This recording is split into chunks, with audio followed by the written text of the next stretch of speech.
Hey everybody, this is Lady J. Welcome to What Up Baltimore. Sorry we started a little bit late. I'm still waiting for my guest. He has not come on yet. Let me check one thing. Maybe he just came on. That might be him right there. Okay. All right, there he is.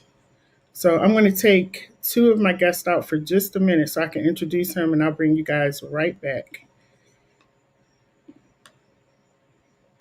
Hey, Miss Rhonda. Oh, before we bring the guest on, let me introduce Miss Rhonda because Miss Rhonda is co-hosting with me tonight because y'all know I had some stuff going on. So she's co-hosting with me tonight in case I happen to fall off the chair. Miss Rhonda will be here to take over. We not having that, Lady J. Oh my goodness. So at least I'm feeling better though. The medicine is kicking in. So tonight, everybody, this is What Up Baltimore. We talk to a lot of politicians that are running for office, those who are currently sitting in a seat, those who are running for a position. And we have just interviewed so many great people. Tonight is no different. We're going to be introducing to some of you, and some of you may already know him. His name is Daniel Cox. You can find him on Facebook under Daniel L. Cox, and he is running for governor of Maryland because, as we know, this is Governor Hogan's last term. Some of y'all probably clapping. I don't know, but this is his last term for running, and so there are people who are ready to take his seat, and we have one of those people on tonight with us, and so we're going to bring him up. And again, if you all have any questions, if you have any comments, we'll just put my microphone on. If you have any questions, if you have any comments, feel free. And then we have some people. Everybody didn't come that I invited, but I invited on who do things in the city, and I want them to be able to meet Mr. Cox as well, and also ask him any questions that they may have because when he gets that governor seat, we want to make sure that everybody knows who he is, and we've all had the conversation. So let's bring up Mr. Daniel Cox. Hey Dan, how are you? I'm doing great, Lady J. Thank you for the opportunity to You, be you're quite welcome. You are welcome. Thanks for coming on. The first time, I hope you'll be on again. But this is the What Up Baltimore show, and you're in the politician seat. And the politicians come on this show, and they sit in that seat. And I have to tell you up front, Dan, that sometimes the questions get pretty tough. So I just want to prepare you for that. But thank you so much for coming on. Just tell us a little bit about yourself before we get started. All right. Can you hear me? Yes, sir. Okay. Well, it's an honor. And, I'm privileged to be serving in the House of Delegates of Maryland. I represent all of Maryland in the sense that my vote matters and my voice matters. And I think about each one of us and all the needs that are in front of us every day. But I do represent District 4. Okay. And that's Frederick and Carroll. And so, but I'm traveling all 24 jurisdictions, including, Baltimore City and throughout the state running for governor. And the reason is because we need to restore freedom to the free state. And, I'm privileged to have stood up for our individual liberties. That's what I do as a constitutional lawyer. My wife and I have 9 children. And, wow.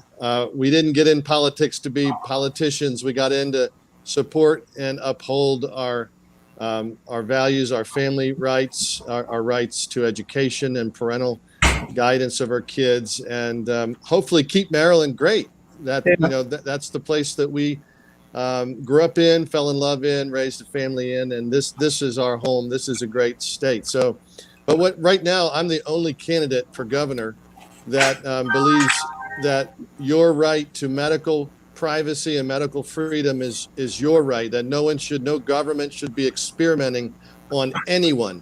And that is the first plank of my platform, to restore freedom to the free state and make sure that we have a constitution that allows people choice and not force. And then educational choice obviously is a big number 2 for me. So I don't mean to keep going, but I'll be happy to take questions. And again, it's an honor to come on tonight. Well, awesome. Thank you again for coming on, and thank you for joining us. You know what, Dan? But this is just an aside to what you said. You said you have 9 children. That seems like you have your work already cut out. Like you have enough.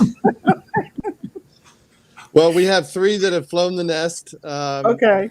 two college finished up. My daughter just graduated from college. My Mm-hmm. oldest son finished up at the 82nd Airborne, and he was did some college as well. And then our second born daughter also, she's married.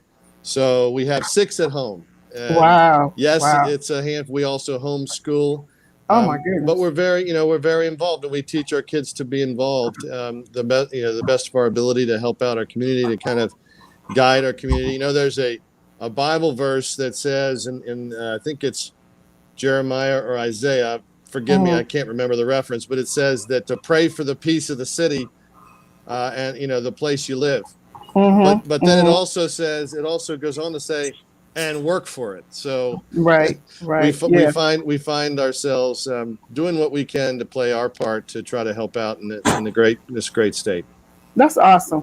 Please give your wife a big hand clap for me. I applaud anybody who has more than one child, because I had one and I stopped. That was enough. I couldn't do anymore.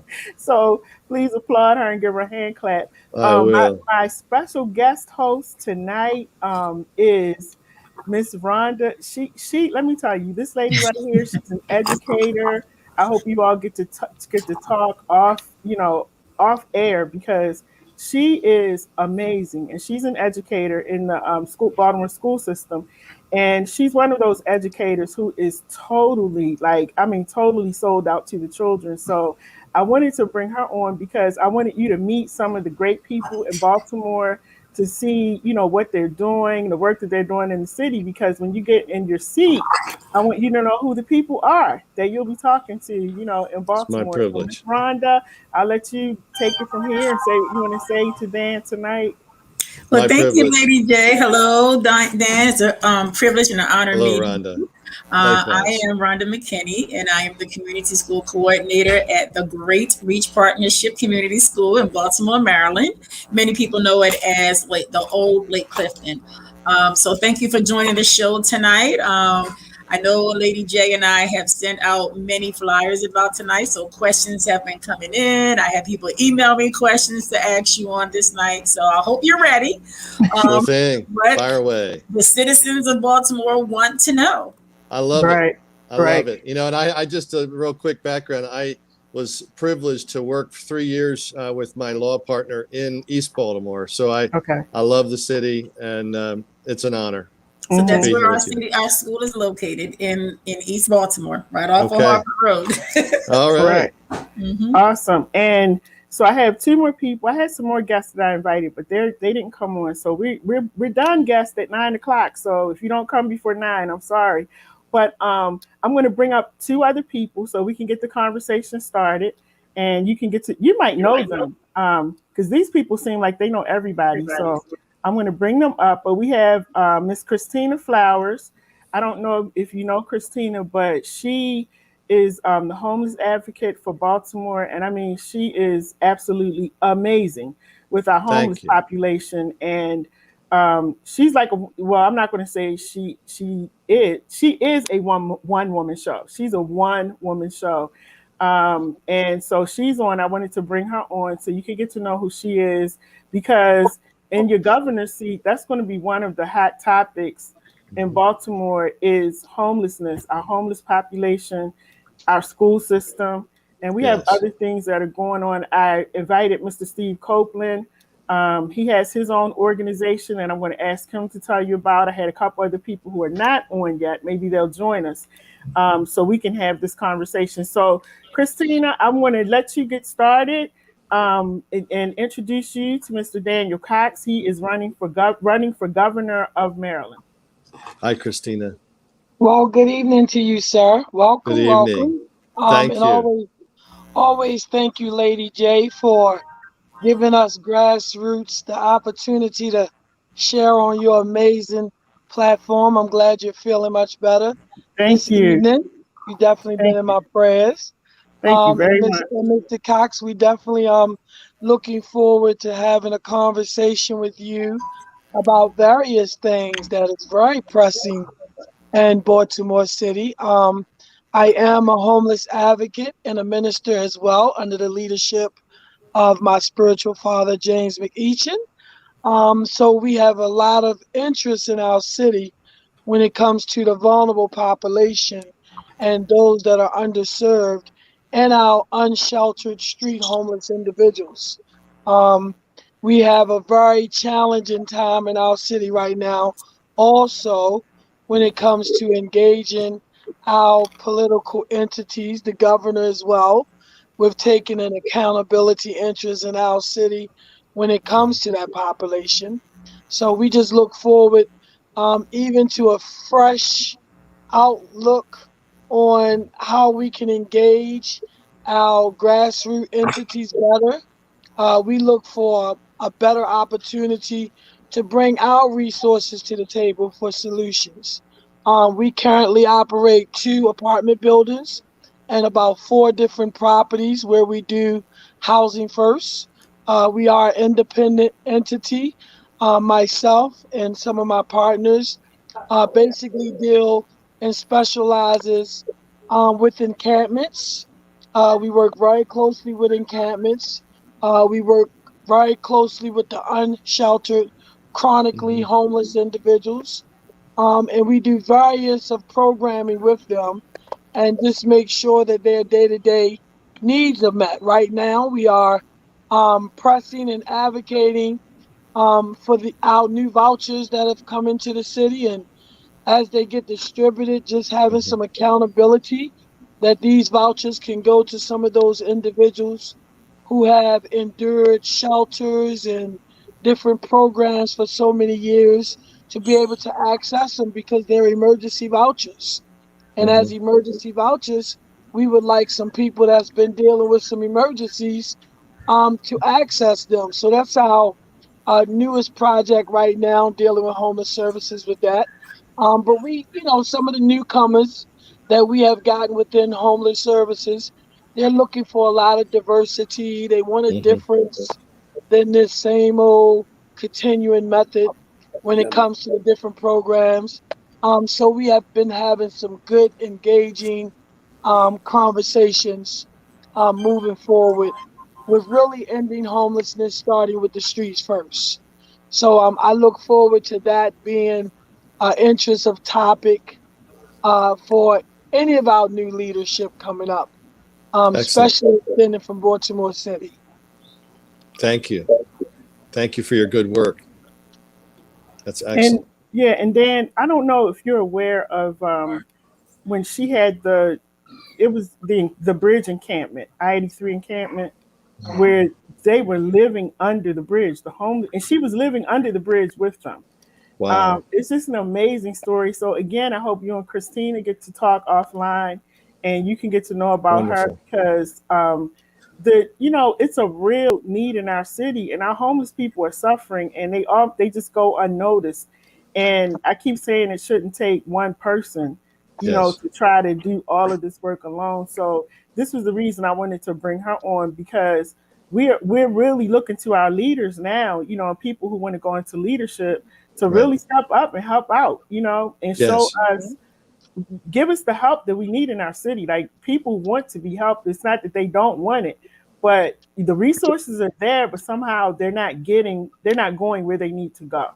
And Yeah. so that's why I wanted to have the conversation with have you have that conversation with her as well. Then we have Mr. Steve Copeland on. Steve, you can go ahead and tell Dan about your project. I guess the other people won't be joining us, so we'll just have a conversation from here. So after you finish what you're doing, we're going to let Dan talk and let us. He said he was worked in East Baltimore, so we're going to let him. We're going to have this conversation and see how his leadership will be able to help us in Baltimore City.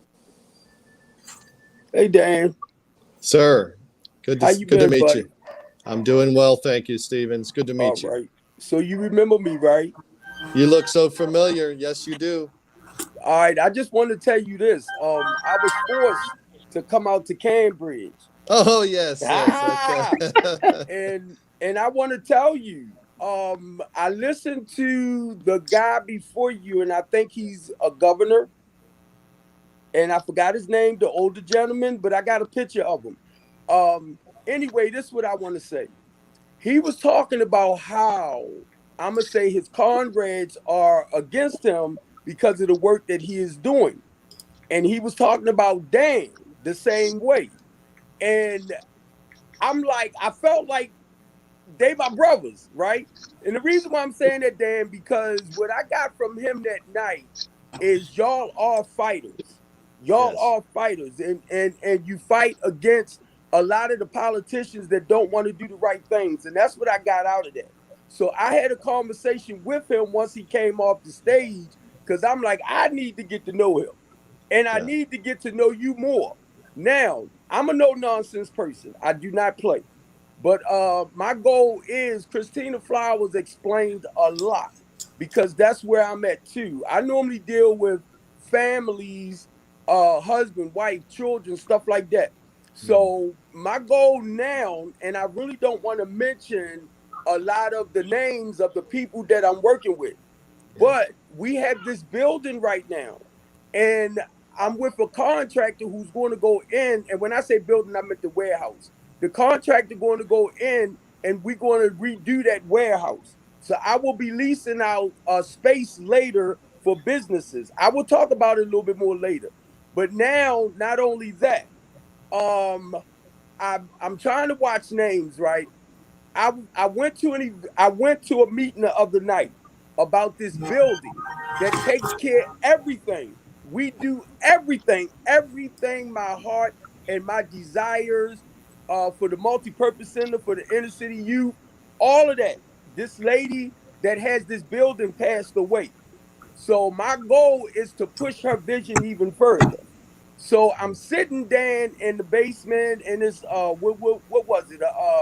Like a day room with the pool table, the big TV, and the kids. I'm in love, man. So I'm sitting down there because we working with children now. It's a school in there as well. It's a school. So we walking through the school, we down in the basement, and I done prayed on this thing. And the lady told me, she said, you got the green light to do whatever you want. You know my heart, man. My heart. I'm like, oh my God. So I don't want to mention too much because I learned in this process that you have to watch how you do things. And with me, I got to the point that I backed up from a lot and mainly running off with my big mouth because I talk a lot.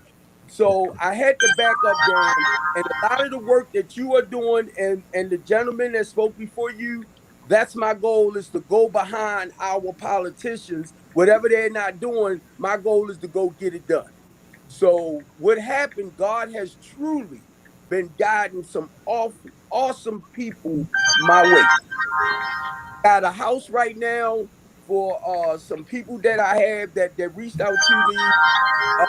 Some of them sitting right here with me while I'm talking, and it's so much peace in this house. It's so much peace. Another young man called me today because he wants to come in.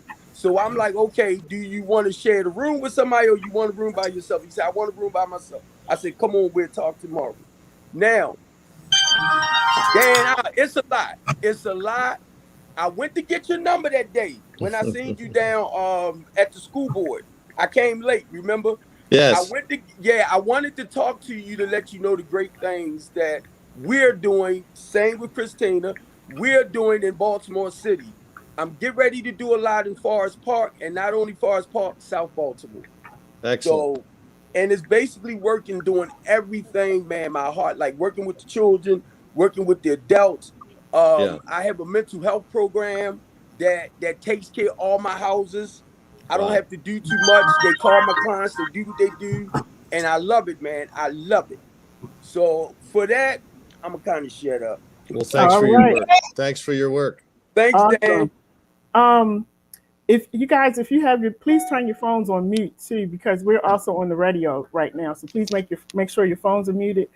So I want to go back to Dan. So after hearing all of this, what is it that you would like to say to everybody? Rhonda being a school teacher, we got our advocates on here. Well, I think the Baltimore City is our flagship city of Maryland, and if we don't lift up Baltimore, uh, our whole state will not have the benefit and the blessing that our state historically has. And as I'm sure our teacher here knows, and as the advocates know, Stephen and Christina, there's a great need across the board, both with the education right now with 44%, coming in at a 1.0 GPA, and that's just unacceptable.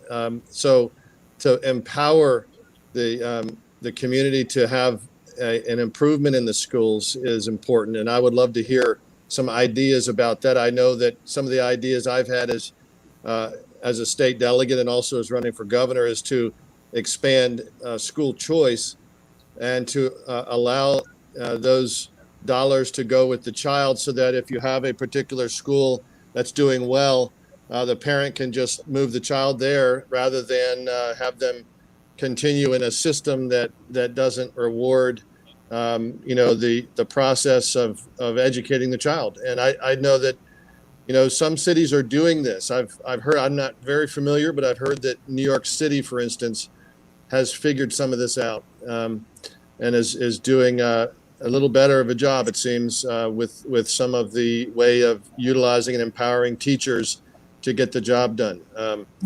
The other thing, I guess, is in the homeless and the community outreach areas. I think that, it's just a tragedy to see so many people with the economic disparity and the economic harm that people are suffering through, particularly looking at the lockdowns hurting the small businesses. And honestly, one of the things that infuriated me the most, or that was so upsetting, was to see that these COVID lockdowns that were targeting small mom and pop businesses hurt many minority communities percentage-wise in a much heavier fashion than some of the other parts of the state, particularly the large big box stores, but also other areas of the state that, you look at the minority communities, and many of these businesses are already in empowerment zones. They're already struggling because of the economic environment. And then you add to it these stringent regulations and orders preventing them to actually really, do their work and do their business. And it was crushing. So we need to reverse that. We need to turn that back around and immediately focus on rebuilding these empowerment zones and making sure that everybody who has who has the opportunity to have a small business is empowered to do so in their own communities. And no more of this lockdown, these executive orders that are causing people to lose their jobs. And that dovetails in with my, and enforcing the Constitution, making sure that your individual liberties are protected, that people aren't going to be kicked to the curb because they didn't get the vax, and that their children aren't going to be played with politics because of the forced masking and the forced vaccines. This isn't appropriate. It's not right. It needs to be up to the parents. It needs to be up to the local school boards and the parents to make these decisions. And even if the local school board wants to try to force some of this because of the bullying that goes on with some of the state agencies, I don't think that's appropriate. I think parents need to be empowered, and that will in turn, help. In my opinion, it will help support both the economy and the local families. We've got to build up the family. I know my friend Giovanni is talking a lot about the family, and he's right on. Without supporting the family, we're actually purposefully and willfully harming the next generation. So we've got to reverse that and really build up and support our communities focused on our families and our schools. So Dan, I have a couple of questions for you and a couple of comments. First, let me correct something. I'm out the classroom. I have been for a while. I am the community school coordinator at partnership, which means, first of all, are you familiar with the community school initiatives? I'm not entirely familiar with that, no. Okay, so community schools, which is a big initiative in Baltimore City, as well in other areas throughout the state of Maryland, but more in Baltimore City. A community school is the hub of the community. And the primary duties and responsibilities of a community school is to build partnerships for and bring in resources for the schools with local businesses and organizations to help support their 6 major impacts of focus. That is academics, enhance academics, youth programming, community development, mental and behavioral support, and community development. So, with that being said, as a community school and serving in this capacity for quite some time now, the community comes into the school where they can get all types of resources from food distribution to clothing to assistance with GED, career job placement, anything like that. A community school also has a health-based clinic there where students can come and get all the services for from immunizations down to a pregnancy test. Okay. And so it concerns me when you mentioned as far as the restrictions, as far as mandating masks. Now, we see what has gone on in Florida and in Georgia, where school has opened back early August for them. And we also have seen their numbers going up. And so I do understand making it a choice for the parents, but that's another purpose of the community schools, to have these types of roundtable conversations with the parents, with the community members, to get their input. But it seems as if then everyone is forgetting the teacher, the administrators, the cafeteria workers that's working in this building at as well, and have to go home to their families. So if wearing a mask is protecting them as well as protecting the student, then it should be done, because everybody can't get vaccinated. As I don't know if Lady J want to share what happened to her, but everyone can't get vaccinated. And so to protect ourselves, wearing a mask mandate, it should be important. It should be regulated to, if anything else, to prevent someone else from dying. The moment a child dies, then they're going to blame the school system. And that's not fair. The moment a teacher dies, then who gets blamed for it? So if it's something as simple as, yes, they can have the right to make the decision if they want to get vaccinated or not, but to protect me, to protect the principals, to protect other teachers, I don't see anything wrong with asking someone to wear a mask. I really don't, especially when you look at Baltimore City schools at large. We don't have a lot of schools that has air filtration. Oh my God, I can't get the word out. Systems.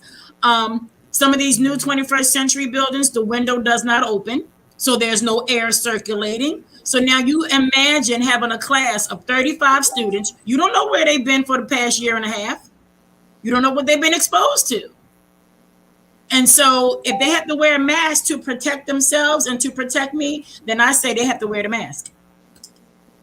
Well, first, I would like to say I appreciate hearing your viewpoint, because it's helpful. And I'm seeing some people making messages in, so I'm happy to answer questions that come in too. But I wanted to mention real quick, as to your point about the air filtration systems and the lack of good access to the HVAC and the ability to get fresh air in, I am 100% behind you on that, because I'm very disappointed in the fact that our state is mandated by the Constitution, Article 8, to provide a thorough and efficient public system of education, which includes the buildings, and it has failed to do so time and time again for Baltimore City schools, as well as other counties. But Baltimore City is just unbelievably needing improvement in these buildings and infrastructure, and nobody's doing it. It's an outrage. It's a shame. It's child abuse, in my opinion, to not provide the adequate facilities. And then, when you look at, so I get that. I totally support it. When you look at your comments, though, I will say this. Although I respect your concerns, I think there's several questions that would have to be answered that I've had to deal with in a court of law, for instance, when I was litigating to reopen restaurants back at Christmas time, when they shut the restaurants down right at the only time they could try to make a little money. And it comes to this. What does the science say about mask wearing? What does the science say about children and COVID? And on both of those questions, the answer is that the science shows that children, first of all, are not dying of COVID. They're not transmitting it to others. But I'm talking about scientific studies. They're not transmitting COVID to others at a high rate at all, at any rate, and they're certainly not dying from it. In fact, it's been a very rare case. More kids die of the flu than they have of COVID. So that would And be look my what just first happened concern. But recently. Look what just happened recently. Let's just take a look at what took place in Florida or in Atlanta, I believe. They went back to school, what was it, August the 2nd, I believe, the first week in August.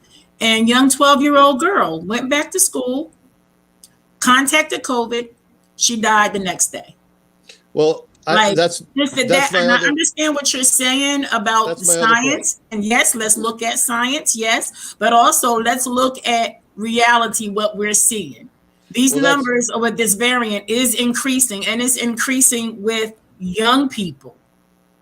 well, that's So the we other. talk about saving lives and impacting lives. Now, don't get me wrong. They are dying to get back to school. Trust me. They are ready to come back. They are sick of Zoom. They are sick of virtual learning. They want to be inside that school building. That's where they build those relationships. That's where a lot of them actually come to get meals, all everything, social emotional support, all of those things. Yes. But we had looking at, based on what you just said, looking at science and looking at reality. The point that I'm making is that some mothers and fathers have buried their children because they have gone back to school. Look at Florida. And I don't understand the governor in Florida. Like, okay, you don't want nobody to wear masks, but Florida has the highest increase. So what do you say about that? Do you agree with him? Yes, I agree with him because here's the point. The news is blowing this into a lie. And let me give you an example. A lot of people don't know this, and I've had to litigate this issue in court. Most of the United states have been open with their children without masks the entire pandemic. Most of them, including, I'll give you an example of direct correlation to Baltimore, would be St. Louis. Almost the same number of people, almost the same demographics, almost the same issues that they've had to deal with in terms of schools and lack of ventilation in some places, depending on the situation. And yet, St. Louis never locked down. They never forced masks. They never prevented children from going to school. They were at school all last year when we were not allowing kids to go to school. And yet Maryland did lock down. And guess who has a higher transmission rate? Maryland. And guess who had a third less of the overall COVID rates in comparison? That would be Missouri. So, and St. Louis is, both 600,000 people in the cities. And so what I'm saying is another example would be Louisiana and Mississippi. These are two deep South states, very hot. So very susceptible to transmission, especially in close quarters in a classroom potentially. Louisiana forced masked its state nonstop. I mean, it just totally went with a similar type of approach. Mississippi did not. And yet Mississippi has a lower transmission and a lower death rate for COVID. So when you look at the science of the masks, there's no evidence that will save a child. For instance, unless the child is wearing a KN95 mask, then the bacteria and the virus, both the virus will pass through the particles. If they're wearing a KN95 mask, then there is a 95% chance, that's why it's called a 95% chance that it will block the virus. But there's still a 5% chance that it will allow a virus. But the other side of it is when you're forced masking a child, for instance, in a hot classroom or during athletics all day long, my gosh, they're going to have bacteria. Do you know the number one dirtiest place in the highest numbers of bacteria are the mouth, the human mouth. Mm-hmm. And so when you're breathing into a mask all day, you're putting bacteria in there, and you're going to expose your lungs to bacterial infections, and also to facial, infections. And this has happened to a lot of kids, and I know dozens I hear what of you're people. saying about the kids, and I Yeah, get that. right. But what my concern is, what about the adults who have to teach those kids? You have children who are at Right. home with sickly grandparents, a sick mom, a sick dad that Mm-hmm. they have to take care of, who have underlying conditions. Okay. And so they have to take care of them and wear a mask around them. um, I'm not hearing where there's any protection about the teacher who's in a classroom with 35 students. Mm-hmm. You got 5 classes, and I'm speaking more or less on a high school level. If you Mm-hmm. got 5 classes a day and 35 students a day, we don't know where they've been, like I said, for the past year and a half. They're coming back into this building. I already spoke of the lack of air filtration systems that we have in our school systems. And that should be fixed right away. I agree It with you there. should be. So there's a couple of questions that I'm thinking of. Um, as governor, how would you ensure that the schools in Baltimore City has those types of things that they need? Of course, Baltimore City has a lot of older buildings, and Right. I am excited to announce there are quite a few brand new 21st century buildings that have been built in Baltimore City in new schools. A couple of them are opening next week when the kids come back. But Wonderful. even still, what are you going to do as governor to ensure the safety right now of our students, of our staff members? Because you got staff members who have underlying conditions too. Mm-hmm. And coming back into a building that does not have air, or the windows do not open. So wearing a mask, changing your mask, and maybe that's something that can be done. I can only speak for my school because I know what we're doing, Right. and having those breaks where the kids can change their mask, because I understand what you're saying about breathing in that constant air or whatever the case may be. Right. But to ensure the safety of everyone, if they have to wear a mask to come into our building, then they must wear one, because it's not fair just look at it from the children's perspective, but you also got to take into consideration the adults. You have the principal, you have the secretary, you got the cafeteria worker, you got the nurse, you got the crossing guard. Look how many people that these children are encountering on a daily basis. And we spend more time with the kids than parents do. 7.5 Okay, and hours a day, 5 Well, days a week. we're gonna hold it right there because we got some questions coming in, and I also want to Yes. make sure I get Stephen. I'm sorry. That's okay, Christina. I want to make sure I get them in too. But let me go back to some of the questions from our YouTube page. Angela, thanks for your question. She says, "Hello, I'm a Republican and supporter of pro-life. Is getting vaccinated choosing life?" And her other question was as well as masking. Good Is getting questions. vaccinated choosing life? Dan? Good questions. And honestly, if someone desires to get the vaccine, I certainly would not oppose them doing so. I think that's their choice. Again, we're talking about medical choice and medical freedom. That's why I supported the president doing that operation to make sure it was launched very quickly as possible and safely as possible. But in terms of the pro-life issue, a lot of people don't know this, but all 4 vaccines that were emergency approved in Maryland utilized aborted baby fetal cell tissues in some fashion. 3 of them used it in the testing and the pre-production stage, and then the J&J shot actually uses it in an ingredient. Now, this is widely known. You can go to search, pull the ingredients up. And I think that it is a lot of Catholics and a lot of Christians have a conscience objection, therefore, and they're getting, religious objections to these shots because of that.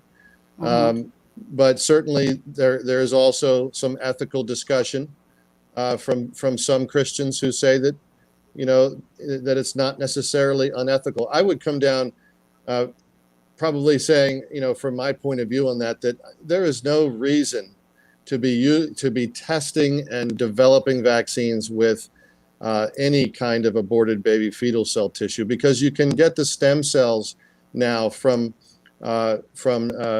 sources that are not unethical. You can get them from moms who give birth and donate them through their umbilical cord blood. You can get stem cells from donations, from extractions that are ethical from people that donate. So I think that we should look at that very, very clearly in terms of whether it's pro-life to wear a mask. It also could be argued that it may not be pro-life to wear a mask. So you have to look at both sides. And the reason I say that is because back to the issue of making sure we're protecting the cafeteria workers, that we're protecting the teachers. And one of the things that will expose them, that a lot of people see, the media is driving this. A lot of people aren't even thinking about the fact that if you're giving children bacterial infections, that those are much more highly contagious than a sniffle from a child, because the science shows children do not transmit. I mean, this is widely world-renowned science shown that children do not transmit COVID to adults. It has almost never happened. It's the way the science is. But yet, when you look at bacterial infections, everybody can get that. It's much more highly transmissible. They say the Delta variant is a little more highly transmissible. There's actually no evidence that I've seen scientifically to show that children, though, can transmit that in any greater capacity. And we have to remember, too, that 99.97% of everyone who actually gets COVID survives and recovers just fine. So the majority of people that get it are going to be just fine. Now, as to what was made, the comment that was made, and I hear it, and I totally agree that when you have a worker who has a secondary condition that is putting them into the at-risk category for any kind of these viruses, then I think they need to have special consideration. And I would absolutely support a policy if they feel uncomfortable in consultation with their doctor, if they feel uncomfortable, that they could be accommodated until this, is alleged, this virus is not as prevalent, alleged, in the community. And there's obviously debates on all sides of that, but I do support what you're saying in terms of protecting everyone. Now, what I would do to answer the question about what I would do as a governor, the very first thing I would do is to make sure the air systems are fixed by executive order if it's not done by the city itself. I would make sure that we rush in the contractors and the money to get every school and every classroom up to par. Every classroom right now could be issued by the state of Maryland. And for the billions of dollars that we're spending, we could easily buy, for much, much less expensive purchases, air filtration systems that would defeat 99.999% of all viruses and bacteria in every classroom. And those are very well known. I mean, I know quite a number of churches that have installed them. There's various sizes and capacities, but usually a very inexpensive approach, and I totally would support that, and I would order that. I mean, that's just unacceptable. And then obviously making sure that the HVAC systems and the air filtration systems are fixed immediately. Look, we talked about this last summer, and here we are a summer later, and it's still not being done. I don't understand it. Why the city has not received what it needs, or why it's not been able to get this done. I don't know, but I would certainly do everything I could in my power to make it happen fast, obviously in conjunction with respecting the mayor's office. But I think it needs to be done, and I would absolutely support that, while at the same time making sure that our children aren't abused. I mean, it is child abuse to force them to breathe their own CO2 from their own mouth for 8 hours a day. It's just the way it is. And I don't think when you look at the science and when you look at the practical reality, there's very significant evidence that this could create long-term health issues in thousands and thousands of children. So I don't mean to belabor those questions, but I certainly would. No, it's okay. I want you to know my compassion level is absolutely strong, and I would be on the ground with you, making sure if somebody called my office and said such and such school does not have an air filtration system, and they're bringing the kids back next week. I would be on the ground there ordering in contractors, making sure that you get what you need. That's the kind of person I am. Okay, now let's go to Elder Anthony Triplin. We have another YouTube comment. After we do these comments, I want to ask Christina to get her questions ready for Dan, and Steve, get your questions ready. But Elder Anthony Triplin, thank you for your question. You said, how will the governor support Baltimore City and Baltimore County public school systems, and what tools will be given to the students to prepare for their future? His other question, Dan, is he says, if you did I just take his question off? Let's see. I think I put it up there. Oh, here it is. He says, if this is true, and I think this was something you were talking about earlier. He said, why was it mandatory for the state of Maryland to wear a mask earlier this year? So, I'll let you answer Anthony's question.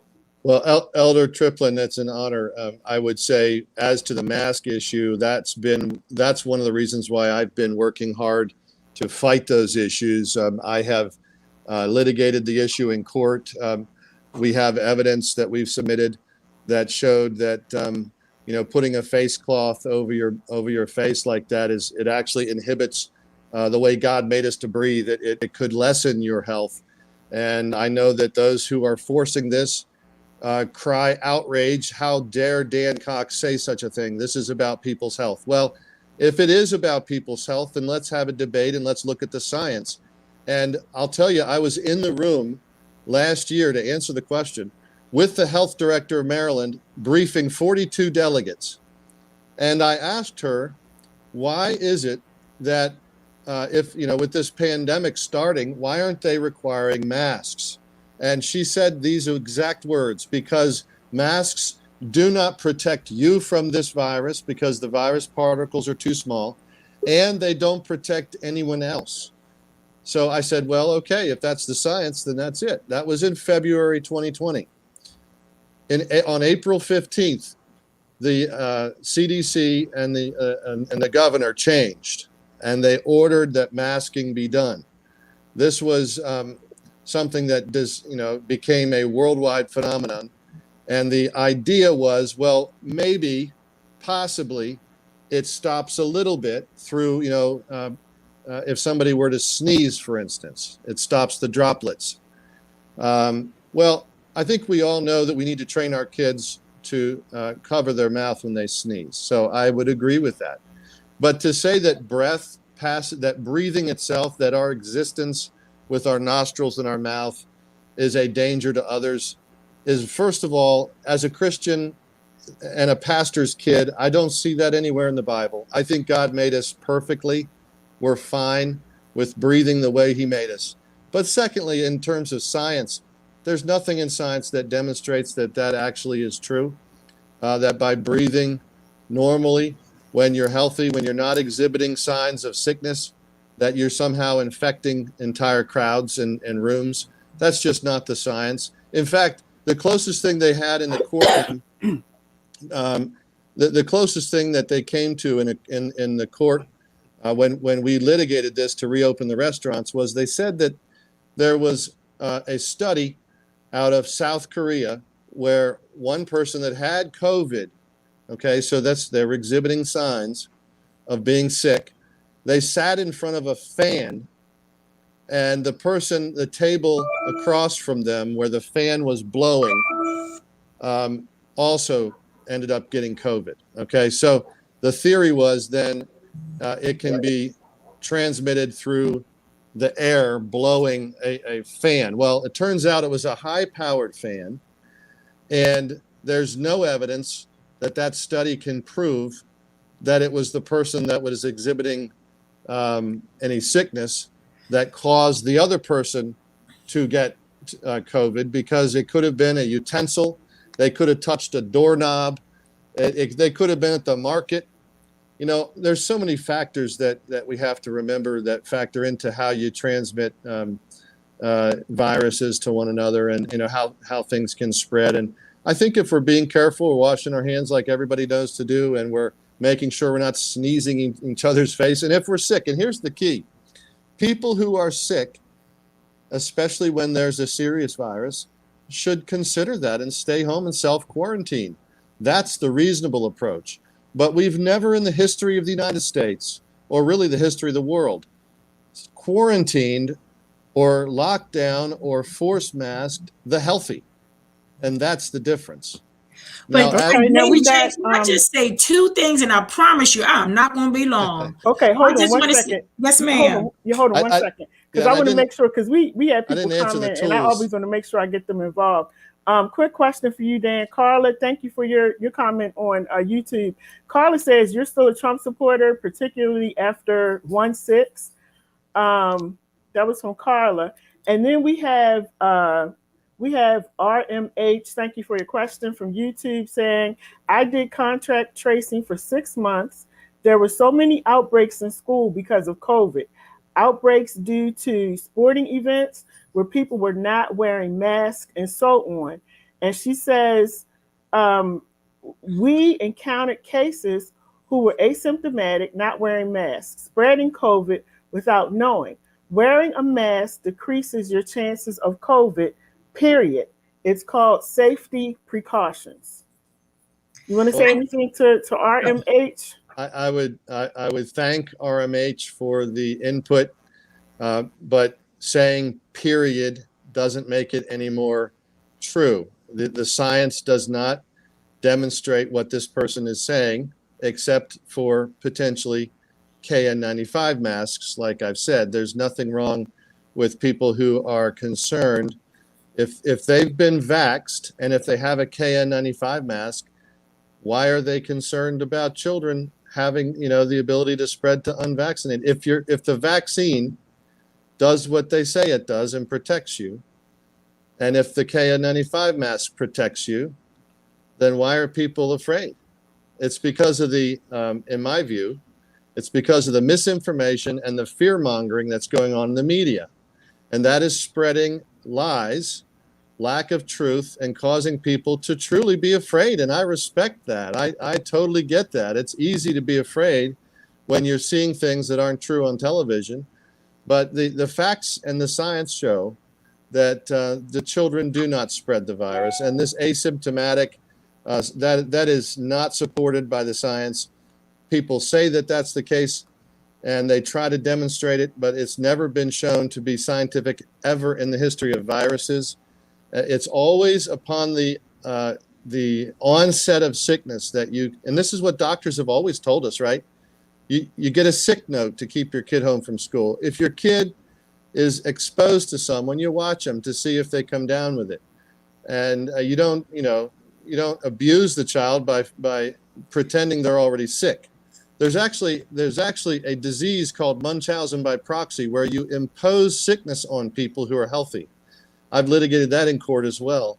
And that's a concern that I have, that it looks like that, we're kind of treating kids as if they're sick when they're not.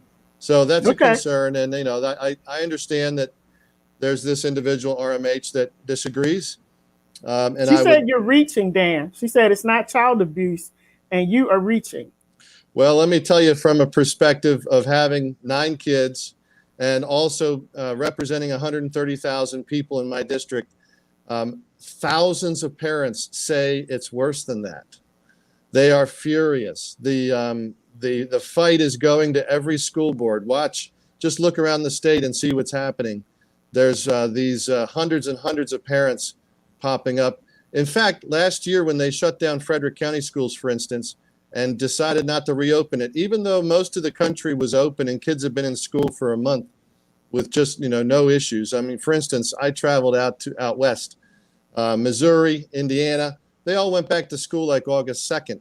And here we were in October not allowing kids back to school. Well, 34% of parents withdrew their children from the public schools and put them into private schools that were open or homeschooled them. And you know what? The political leadership then made a decision to reopen, not because they were thinking the science was safer, but for money. it was for money. They said, we can't handle the money aspect. They have to reopen it because we're losing too much money. So at the end of the day, a lot of the fear being broadcast, and by the way, I'll also caveat, I sued Big Pharmaceutical for a client once. It was a young lady who was fired wrongly from her job. She was a researcher with a big pharmaceutical. And in that lawsuit, I learned a lot about big pharmaceuticals. This particular one has $200 billion in annual income. Well, that's bigger than most governments of the world. So when I saw that and I saw how much money they were willing to throw at the case to try to crush my client, this young lady who had served them for 25 years, I realized that, money talks. And at the end of the day, a lot of these fear stories have nothing to do with science, but are in fact informed by the need to distribute and sell the vaccine, because that's what makes the profit. So in any case, that's, obviously we're not always going to agree on all those issues, but I think we can all agree on this. And this is what I want to just wrap this particular point up with. We can all agree on medical freedom, that you have a right to choose your own body's decisions of how, with your doctor, that you get to decide what you think is right for yourself. That's inherent in who we are as Americans. It is across party lines. I don't care who you are. You need to be respected, and you have a right to your own bodily integrity, and people need to respect that. And that's where I think we need to get back to, because then we can respectfully debate some of these other issues. And I wanna follow up on something you said, Dan, because you didn't know this because I haven't talked to you today, but I just got out of the hospital this morning. Oh my! I got the Pfizer vaccine yesterday at 2:30. Okay. An hour later, my throat wasn't feeling right, but I ignored it, and I did 2 shows last night. By the second show, I was actually saying to the people that were listening to the show, I was like, guys, I'm feeling like, I was just feeling a little disoriented, and I said, I'm feeling like there's cotton in the back of my mouth. It feels like something like it's stuck back in my throat. And one of the ladies on there said, LadyJ, get offline. Your throat is closing up. And I'm like, no, I don't think so. I'm just going to go lay down. So she said, call your primary care. So while I'm on live, I called the primary care's office to get the on-call doctor. The on-call doctor happened to be my primary care doctor last night. And this is around midnight when I'm calling. And she said to me, go to the hospital. Do not go to sleep. Your throat is closing. Oh my! And my throat got to the point where I was just, when you can't breathe, you have these hand movements. You're trying to move around as if that's going to help it come out. My son is driving me to the hospital, and I'm in the car like, okay. And I get to the hospital, and right there's a nurse just sitting to register you. And I told her what was going on. She said, pull your mask down, open your mouth. By that time, my tongue was so swollen, they couldn't even see the back of my throat. I was taken right behind her chair. They put me on another chair. I had 3 nurses and 2 doctors working on me because they said your throat is closing. Oh my goodness. It was because of the Pfizer vaccine. Yeah. I had an allergic reaction. And, basically the doctor was telling me that there are only 1 in so many thousands of people who would get a reaction like that. But if I had not been online last night, and that lady who was on, I think she was a nurse, and there was another guy on there who was saying, get off really quick, I wouldn't even be sitting here, because I was just going to go to sleep and just sleep it off, because I thought, it's just, I keep hearing everybody saying, you get these reactions, but it could have killed me if I had went to sleep. Well, so praise God that you're safe. Yeah, I was saying online last night that something that you just said, let people make their own decisions. Like it's a big thing now about, Christina, do you have the vaccine? And we're asking people, and I think that's a violation of your privacy when you're walking up to people asking them, do they have the vaccine? We're all adults, let everybody decide. But all of this, I feel like it's bullying. When you keep asking people, let everybody decide if they're going to get it. In my case, by me being out so much, people were always asking, Lady J, did you get the vaccine? So I was just starting to feel like, you know what? I do go out a lot. I'm at a lot of events. Let me just go get this vaccine. That vaccine could have taken me away from my son and my family had I Yes. not been online last night, Yep. because I was just going to go to sleep. And I was wondering how many people actually think like me and are just like, oh, these are signs and symptoms. Let me just go down. A lot of people are dying, Mhm. and it really hit me hard last night in the emergency room. Your family can't come in, so he had to drop me off at the door. He wants to sit in the car, and I'm like, no, in this neighborhood, you can't really sit in your car. So I'm in there all night by myself. It's this whole thing has just changed my perspective so much about the vaccine. Stop, Yeah. everybody, stop pushing people, stop bullying people. Let Yeah. everybody make their own decision about whether or not they want to get it. I still wear my mask when I go Mhm. out, but what I found out last night is I can't get any of the vaccines because the one ingredient that I was allergic to is in all of the vaccines. Mhm. So, I can't get it. So I Yeah. don't know what happens now because I was just in New York last week interviewing somebody running for governor the week before last. I'm up in New York. There were Mhm. certain restaurants I couldn't go into because I didn't have a Mhm. card saying I got the vaccine. Mhm. So there's a lot that's going on. I don't want to like harp on that, but I just wanted to say that because a lot of people are really bullying people into Yes.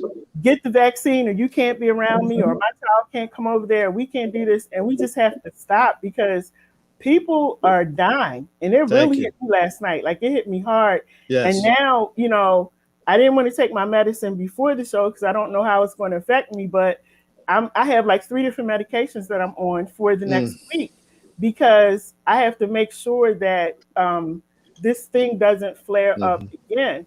So, I wasn't able to swallow food. Anything that I tried to swallow, including water, Mm. just came back up. All of that because of my allergic reaction to the vaccine. Well, Jay, I'm we'll be sorry that keeping you. happened to you. That Yeah. and I've heard that happen to many others as well. Mm-hmm. But I just want to make a comment and then I'm going to let it go because I do want to get Steve in. And Steve, we know each other, babe. I need you to look closer. This is Rhonda McKinney from CRL. We know each other, Steve. Hey, honey. And Minister Christina, I want them to get involved as well. And my Yeah. phone is blowing up because other people have other questions for Steve and for Christina as well. So that's what you heard Mm-hmm. earlier.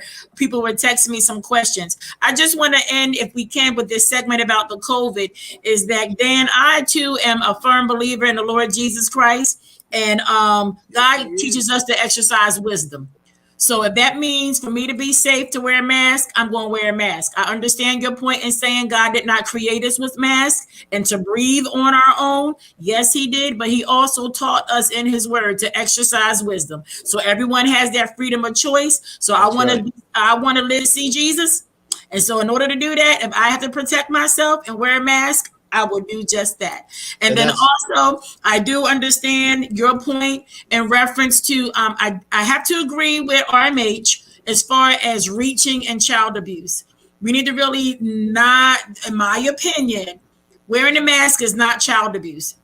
Knowing and working with students who have been abused, I think it's an insult to them when we try to relate wearing a mask and being child abuse and putting that in the same category.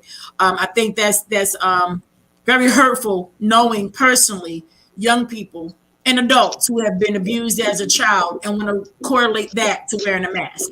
But Okay. I understand Yeah. your point. I can't say that it's valid, but I understand your point. But I think And Lady J, yeah. Mr. Sam Lennon had a great question for Dan. It wasn't about COVID related issues, but I think it Mhm. was related. I don't know if you can see his question. Yeah, I'm going to come back to it. I just want to like honor the 2 guests that we have on here Yes, too. ma'am. Okay. So I want to go to Christina because we're running over time a little bit, guys. But I want to go to Christina and I want to give Christina a chance to speak her piece on whatever it is because she is a person in our community that does a lot of work. So I really want to give her the opportunity to speak. Well, thank you, Lady J. I have been very enlightened by you, Mr. Dan. I really respect your firmness. I'm listening to how you speak, and you're definitely collective with your thoughts. But sometimes standing firm against things is well respected. You know, I too feel like to each his own to a point. But Lady J said that good too about bullying and people making you uncomfortable. But I just had really one question because one of the things when I hear you say, as far as respecting the mayor's office, um, our current administration have shown us their loyalty. They've shown us who they're loyal to. They've shown us uh, the levels of their loyalty. And a lot of times when it comes to the advocates and the activists, their loyalty is always with their colleagues, you know, whether it's council people, whether it's mayors. And some of us had to accept that even from this level of grassroots and not kind of embarking on, I don't know if it's a code of ethics once they sign the dotted line, you know, but you made a statement about respecting the mayor's office. And I always have that concern out of anyone that's running for politicians or politics. Like, is your commitment and loyalty more to the constituents and the people that get you there, or is it more obligation to the mayor and the like-minded colleagues get more respect than the constituents do? You know, and that's just something that has been an experience here because we always trying to be. I'm gonna tell me, blessed is the peacemakers. You know, I done raised a lot of hell in Baltimore City. I done kicked up a lot of cane, but now it's more like you have to learn to balance Yes. a middle medium. You know, I had to tell, you know, our director yesterday, we had a press conference yesterday, and it was about the Voices of I-83. It's a committee that we formed when we was under the bridge. And they wanted to speak. So they had a press conference, and you know, the news people came, and then I got a phone call like, well, Miss Flowers, we're talking, we're meeting. Why are we still having press conference? I said, I didn't have a press conference, but I'm going to stand with the homeless individuals. I'm going to be there. I'm going to support them. I'm listening to you guys. I understand y'all want to move forward. Y'all want to do the houses. I got all of that. But at the same time, that's an urgency for them to get vouchers, to get housing. So I'm going to stand with them in all due respect. You know, I didn't um, I wasn't the host of the press conference because one of my colleagues hosted it, but I was standing there, and that standing alone made them uncomfortable. Like, well, we talking, we meeting, we want to do something, but we can't do nothing if you having press conferences. And I made a choice and a decision and let them know I'm going to always stand with the homeless people. You know, you ain't got to give me one brown penny. My heavenly Father and my biologically father left us very well to do what we do. Mm-hmm. I say that because I want you to kind of put that in your mindset as running. Like, it's going to take constituents and people to get you there. But it seemed like once you guys get there, where does that tear happen at? To where I think about Hogan. I voted for Hogan. I've spoken to Hogan. I've met with Hogan. And it's like, it's always a dead end. Mm-hmm. You know, so how do we trust that somewhere along the way, the individuals yourself that you even consider to listen to, because you stand firm and you're great when I'm listening to you. But what does it be like after you in and I can say, well, hey Dan, we struggling with these homeless people, and the mayor might come and tell you, well, no, Dan, everything is okay. Christina just hilarious, or she out of her mind and she just crazy over homeless people. Where does that balance come in at for you Good. on this journey? Great question. And the way I handle it is you can see, I guess, how I've done it in the state legislature, and that is I go straight to the people. So your question is valid, and it's a big concern, and that's one of the reasons why I ran. I'm not a career politician. This is my first term. I ran because I was very much interested in what the voters had concerns about, what the parents, what the families, what the schools were concerned with. And it seems like whether it's Democrats or Republicans, they always send people down there. And then sometimes you turn around and they're like a little group or a little club and they don't listen to you as much anymore. So I wanted to change that. So, and what I meant by respecting the mayor is, his office is one that you, the people, have established, and you've taken a vote, and whether or not everyone's in agreement with how he's handling things, the respect would be there to this extent. That is who the mayor is. That's his office. And so he is due the respect of being contacted by the governor, of being talked to hear his thinking, and to have his thoughts considered in terms of how that would play out. But it does not mean that the governor's actions should be subservient to the mayor. In fact, I don't think that's the case at all, because Baltimore City wouldn't have a governor then. The mayor is under the governor's office in Maryland. So at the end of the day, this whole idea that the governor can't do anything, like we've heard Governor Hogan say, numerous times. is not true, because the Constitution makes him the supreme authority, answering directly to the citizens of Baltimore City just as much and even more so, I think, than the mayor. So I just am talking about respect on the on the personable and political side of making sure that people know that I'm not disrespecting them and that I am listening to all parties. And my final question, I think I would want to ask, what do you consider a stakeholder? I think the stakeholders are the voters and the citizens. They're the community groups. They're the churches. They're the schools and the leadership there and the teachers. And they are every person that works in Maryland that has a job or that doesn't have a job. And most importantly, just as our Lord, like you mentioned, taught us, those who are the most needy. So everyone's a stakeholder. And, I think that plays out with how access should be granted also. I don't like when these lobbyists come down to Annapolis and they think they can, wine and dine the legislators with their fancy meals. And then after the dinner, they pop a bill in and say, oh, by the way, here's our bill that you need to support. That to me is not an appropriate method of stakeholdership.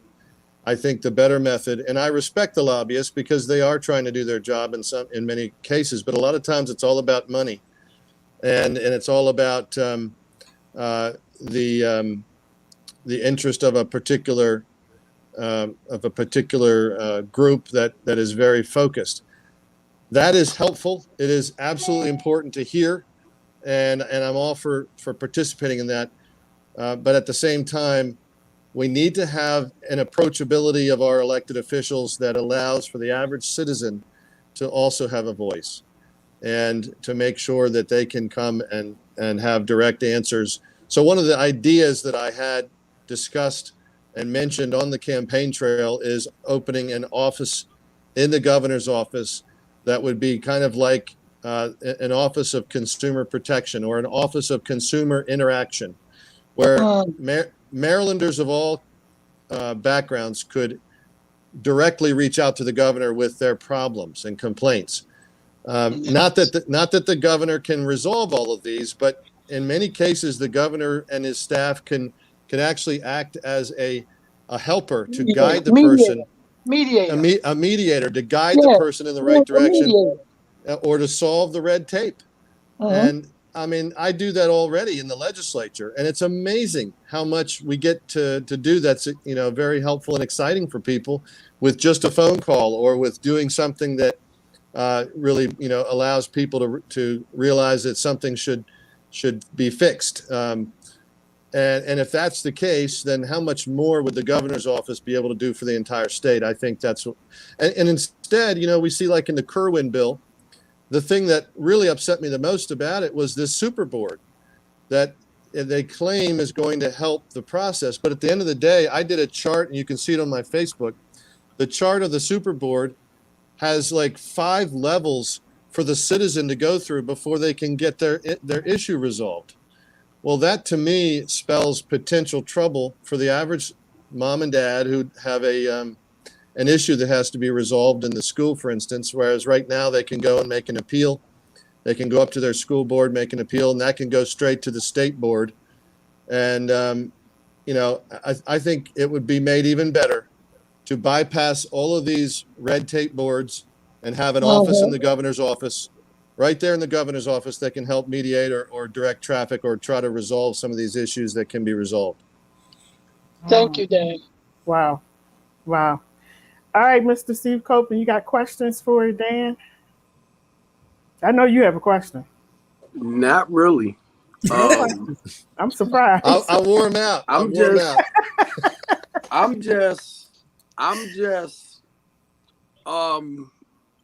Dan,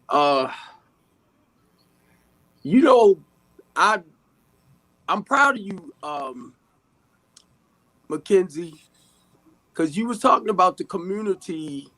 Well, actually, we fought that bill to get the Kerwin schools, the community centers.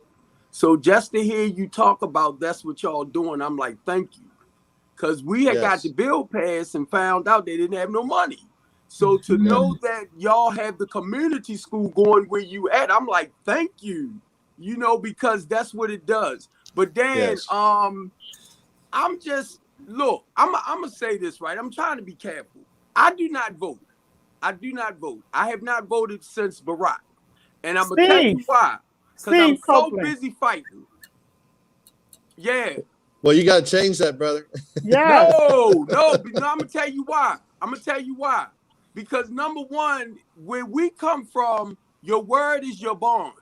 So when you out there doing a campaign and you promising people you're going to do this and you're going to do that, Christine Flowers was saying, when you promise people you're going to do this and do that and you get in and you turn the other way. Now I'm going to tell you, I will walk up to you because I'm looking at I'm listening to you. So I have no problem talking to you saying why you're not doing what you're supposed to do. You campaign doing that. So we can't do nothing but go by what you say. But then they turn around. So the reason why I'm saying that I tend to argue with our politicians on because they're not doing what they supposed to do. Now I'm gonna bring it back. I'm gonna bring it down real simple. Right? Because I had to humble myself. I was going after them real hard because I don't play. So I'm talking about Brandon Scott, Antonio Hayes, Leon Pickett. We talking about the people on the ground, basically, our council members. You talking about you're going to do this and you're going to do that and you don't do it. I'm listening to the filtration part, right, Rhonda. Now I'm over here saying in my head, God dang it, I got to talk with these people to see do we got new air filters or to put air filters in there. Because the people that I'm dealing with, we teach school in there. I'm the overseer because we trying to make sure our people, the homeless people, the youth, and all of that are being taken care of. So for me, I had to go around. I don't look for our politicians to do nothing. And I'm not trying to be smart, don't get me wrong. But it's just that if you want something done, you got to go around them to get it done. You fighting against the system and they arguing back and forth with you. You fighting a losing battle. So I had to back up. And that's not to be smart. That's just where I'm at. As a community organizer, and I fight for the democracy of Black people in Baltimore City. Though I didn't realize I was fighting against the Democrats that they supposed to do their job. And I'm gonna say this,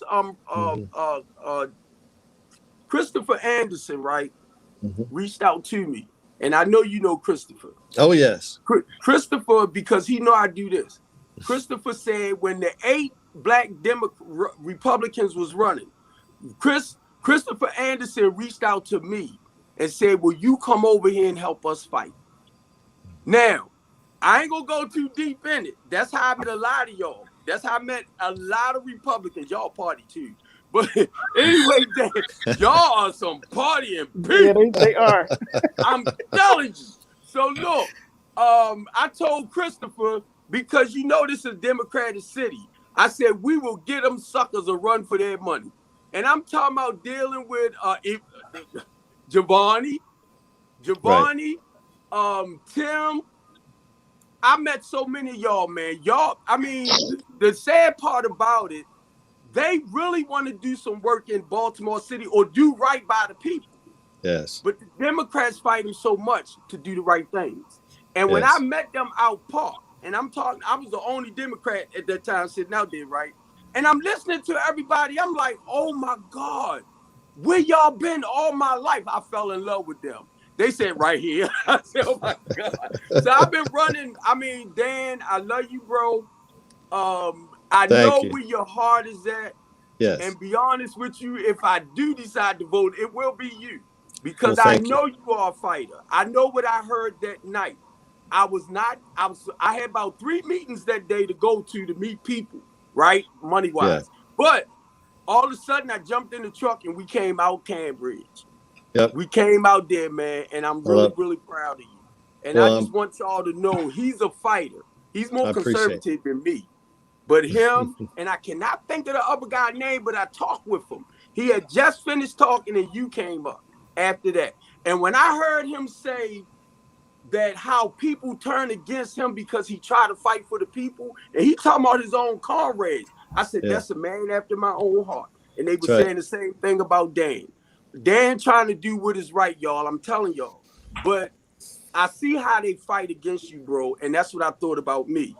It's like because of my battle, be honest, it's not that I backed up, Dan. I had to do stuff really, undercover now. Because I Well, talk too much. well, Go ahead.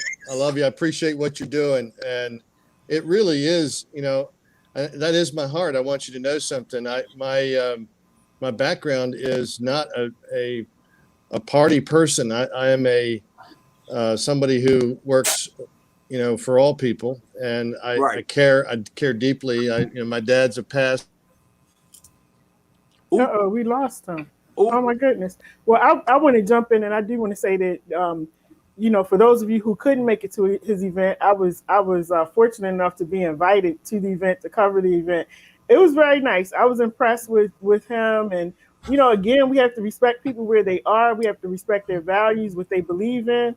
And that's why I really like this show, because you can come on here and say whatever you want. It's a no judgment zone. You feel how you feel. But at the end of the day, we're all adults and we have to allow people to make decisions based on where they are in life, and we have to accept it. So he was talking about not wearing the mask, and I had some people texting me saying that they will take their chance and wear a mask. They're not listening to him, and that's your right. That's your right. I want to thank Christina for coming on. Oh, let's see if he came back. Let's see. I think he came back. I think yeah, there he is. There he is. I really, I just want to say Sorry. that I'm proud to live in Baltimore, but Dan, I was just telling them how great your event was in Cambridge. It was really, really nice. Thank Um, you. thanks for the invite. But I Absolutely. wanted to say to Lady you J that made me come too. yeah, we got to hear both sides. We have to hear both That's sides. right. But I just want to say to you, Dan, in Baltimore City, I'm sure you already know, were working on the east side, that we have a lot of issues here. It's a great city, but we have a lot Mm-hmm. of issues. And the biggest one right now, I don't know if crime is bigger or Mm, homelessness is bigger. It's just mm, like both of them are up there, mm. and I'm at the point where I'm so tired of, Yeah. we have these officials, and I'm just wondering what everybody is doing. So to Steve's point of him saying that, and I've met a lot of people like Steve who won't vote because they feel like people in Baltimore are tired of Mm-hmm. hearing what the politicians are going to do. I was on that campaign trail just about every day, interviewing people, following them around. We're going to do this, Lady J. We're going to do that. I can't even get an interview with some of the people that are in office now. They were blowing up my phone before they got in, and now I'm saying, can I get an interview? Can I get you in the magazine? Nobody has time, and it's really frustrating. And I think the residents in the city are like, look, we really at this point in time, we hear what you're saying. We really want somebody to come into office and do what they say they are going to do. I think out of everything that we said tonight, Dan, that's the underlying comment here, the underlying issue I that, hear you. yeah, we just, I wish you all the best in running. I think you're great. I love your passion. I just Thank like your you. spirit. I Thank really you. like your spirit.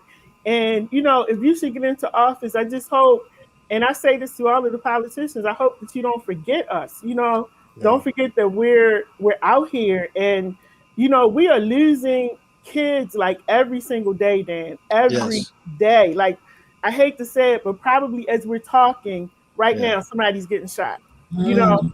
people are afraid to walk outside. I have a little Shih Tzu right here. Sometimes I don't live in a bad neighborhood, but they Yeah. shoot around here all the time.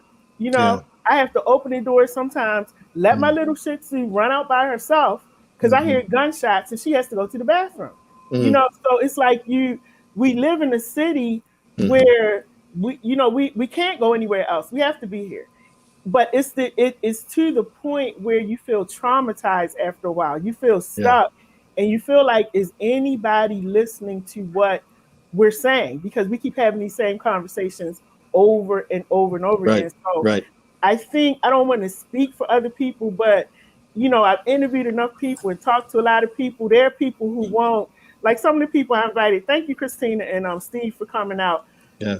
to talk. But some people like Lady J, I want to come on and talk, but people have a fear of even Mm-hmm. coming on the screen and being seen and really talking about how they feel. And I don't know, Christina and Steve, I don't know if y'all agree or disagree with me, but I agree. people, they have a fear about sitting up here Mm-hmm. talking to you, a Republican, a white man, you Mm-hmm. know, and and saying certain things because they have to live in their neighborhood like we have to They have live more in our fear. neighborhood. They fear you know consequences. so it's like, for Yeah. me, it's certain things that I don't cover.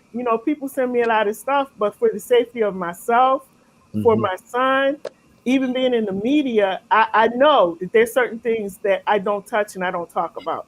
And so Mm-hmm. the fear in our city is real.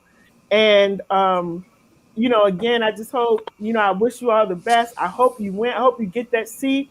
And just don't forget us. Don't forget that Well, we're here. thank you. Thank you, Lady J. And absolutely, that's my heart. I tell you, Baltimore City is the primary focus that I would have. I would have Baltimore City as really the apple of our eye here in Maryland. And when recently my son had to go to Hopkins, everything's good. He's fine.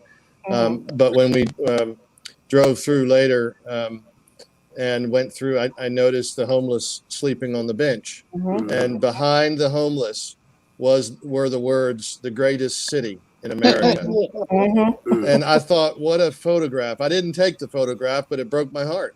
Yeah. I And I got said, one. that has got to change. And Mm. I intend to change it if God allows me to be able to serve. So Hey, Mhm. Dan, let me love say y'all. this. Dan, I was messing with Ray one day, right? And I told Ray, I said, before I die, I want to see Baltimore in a better place, us move a little forward. So Ray gonna turn around and say, Steve, I don't think that's gonna happen in the next 2 years. I was like, I'm gonna hurt you. I said, I'm gonna hurt you. I had God reached forbid out. I had that. reached out to Kim today, right? Because it's so much that we're doing.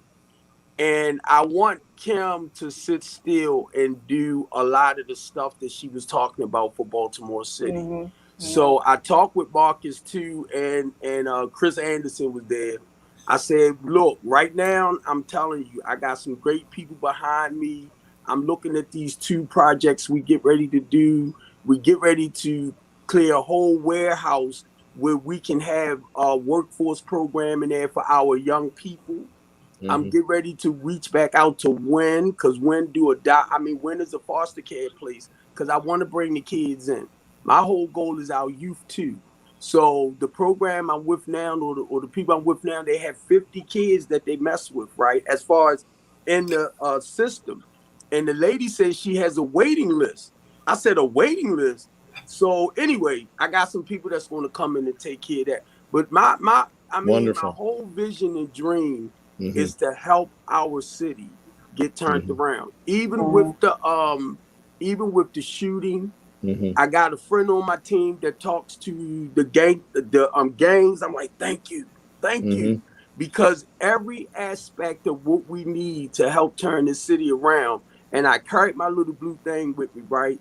Most of the people I deal with, we deal in solutions. They have businesses that we're working with people. And Christine, I want to share this with you. I've been talking to people at HUD and homeless services. So before we bring people into property, the ones that's homeless, they need to get evaluated first, because they will come into a house and they don't know what to do. They will go back out. Mm-hmm. So the people I've been talking to, I've been explaining to them, you have to get them some type of counseling. The ones that medicated to, the ones that dealing with like schizophrenic, bipolar, and stuff like that, Right. we need to get them signed away. So I've been talking to people about that. And not only that, I want to open up 3 houses so the ones we deal with, we can have 24-hour round the clock service for them. Somebody monitoring them. That's all. And this is what I've been talking about with a lot of the city people. But it's not just talking about it, Dan. My group, we're going to do it. Whether they help us or not, we're going to do what we got to do. So it's really the solution. So we will talk, and I will explain some things to you. I'm gonna just tell you, bro, I was so amazed. I was so amazed when I came out and people surround me. You know, I left my red hat in the car because the guy told me I looked like a pimp with it on. I said, okay. The guy I was with, he said, no, don't wear the red hat. I said, but I had a beautiful time. That was nice. Thank you for coming. Thank you both. Thank you. Now, and yes, LadyJ. Yes. LadyJ, I was getting ready to go. I'm telling you, I had 2 meetings that day. Right? And LadyJ called me. I said, come out, because she was like, you ain't coming. Why you ain't coming? People who live in the city, like, we have to check everybody out. You know, I had met Dan before, but it was briefly. And I was just like, okay, I was invited to come back. And that's how we learn about people. You know, that's how we learn. That's how we grow. That's how we get to make a decision about whether or not we want to vote for this person. I don't look at Republican, Democrat. I'm looking at the person. I'm looking at your heart. I'm looking at what you're saying. I'm looking at what you're doing. So my thing was, okay, I was invited to come out, cover it. I'm there, you know, and I went. I was impressed. It was really nice, Dan. It really was. I was surprised at the amount of people that were there. I think that was like, it was. You have a lot of support, and I heard nothing but good things about you while I was there. So, you know, shout out to you. Congratulations to you. Christine, any last words you want to say to Dan before we close out? Well, Dan, I definitely wish you all the blessings. Thank you. And hope the journey turns out to be what you're looking for. You know, we got other individuals that's on your trail, I'm sure. So it definitely be an opportunity for you to show. And I'm glad I was here to hear some of the things that you're passionate about, even with the schools and the kids and people just having a freedom of choice. So like I said, I got a lot out of the first part of your conversation just to feel who you are. So thank you. Thank you to you all. Thank you for being real. For being real. Absolutely, yeah, absolutely. And I'm looking at this, right? I'm looking at everybody right here, because I know Rhonda. I've been knowing Rhonda about 20 years, right? I'm looking at all of God's people right here. I'm looking at some powerful people of Christ. Yeah. I'm sorry, Christina, Rhonda, my queen right here. Because she's the only one that can talk to me and shut me down. I listen. I tell him, Steve, just stop it. I tell Steve, stop it. Close your mouth and stop. You know, get it together. Because we all have to work together. You know, we all have to work together. Bottom line, we have to work together. Right. And we can't say we Christians and we love Christ and, you know, doing all kinds of things. So I tell Steve, shut it down. Amen. Yes, shut it down and let's do what we're supposed to do, because Yes. really there are people that are looking at us, Yes. and we have to make sure that we're doing what we're supposed to be doing. Ron, do you have any final comments? And thank you for being such a beautiful co-host tonight. Thank you. You're welcome, Yes, Sunshine. You're thank you, welcome. Rhonda. Anytime, anytime. Unlike the others, Dan, this is my first time getting to meet you and to hear, and I must agree that I'm a person of action, Right. There you and go. I'm a person who I'm born and raised in Philly, so talk is cheap to Okay. me. You got to put your money where your mouth is, and if you don't have no money, you got to put your hands to the plow. You know, and Yes. so with that being said, I heard you mention about being on the east side. Mhm. I would just highly suggest make your presence known even a little bit more, because there are quite a Sure. few who don't know you and Yeah. don't know what you are about, don't know what you stand for. Um, so I would suggest that as you going forth in this campaign, make your presence known. Let the people see that you are a boots to the ground type of person. Let the people know that you are there to support them. It's not, you don't have a personal agenda, but it's all about the people. And if that's who you Yes. stand for, the people, and making sure the people have their choice, then let the people see you so they can make the right choice. But I Excellent. appreciate you coming on tonight. Um, and there's a lot that you need to know about community schools. There's a lot Yes. to know about the community school initiative. It is alive and thriving and going strong. And with schools opening next week, we have a lot of things that we have out on the plate. This is a shameless plug, Lady J, but I'm gonna do it anyway if you don't mind. Reach Partnership, we are having our welcome back block party this Right, Friday right, from right. 10 to 1. We have plenty of vendors. We have a DJ. We have music. We have games. We do, Dan, have free vaccinations. Yes, we do. We have the Baltimore Hawks, which is Baltimore City's ABA basketball team, will be there playing against our Nice. former players at 1:30. So we want everybody to come out Nice. and support these kids that are going back in. Everybody's going to Yes. be struggling with some pandemic anxiety going back into the Mhm. building. So we have Yes. to deal with them from a social emotional standpoint. And so our PRP, our mental and behavioral support staff will be there. Our wholeness specialists will be there. Our students, our staff, Mhm. our administrators will be there to help our kids as well as our teachers transition back into this building, because it's going to be new for everybody. And Excellent. so, yes, I am very passionate about young people. I've been working with young people for years. Thank you. I don't look at it as a job. It is ministry. It's something that God called you to do, because it's Right. not in the money. I can tell you that. But it's not about the money when you're compassionate about what you do and you know God called you to do it. So Right. I'm grateful for the opportunity once again, Lady Yes. J. Thank you for asking me to co-host with you, sweetheart. Yes, yes, It's been a yes. Because pleasure. we got to get.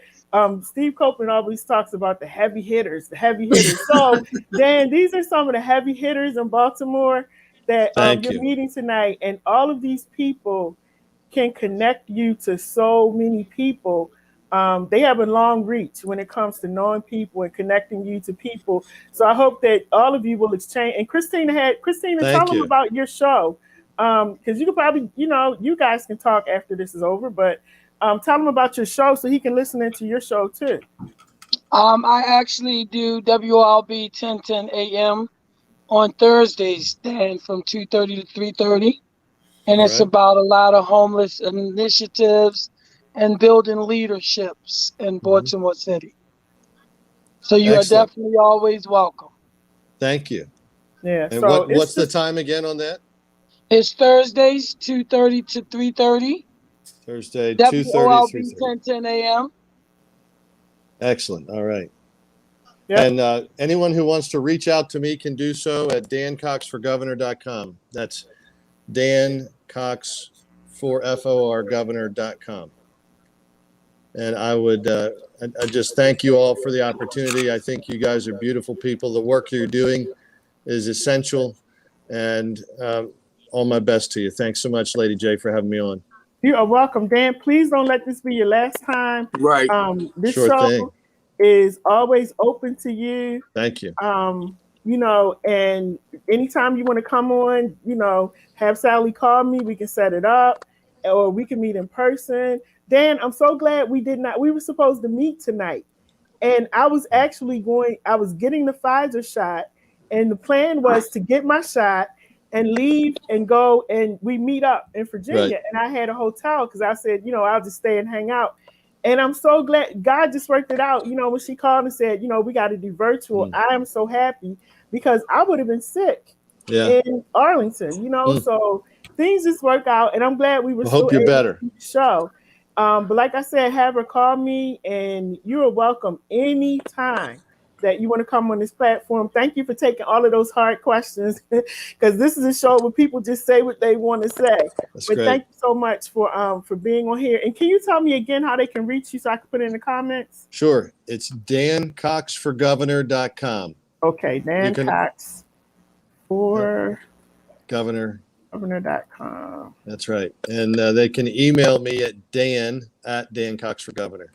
Okay. And I want to tell you and Rhonda, y'all told me a lot tonight about the filtration thing. So, well, I said thing because I never paid attention to it. But when I talked to the lady at the facility that we get ready to open back up, I want to make sure that stuff is clean. So I'll talk to them about that this Friday when we meet together.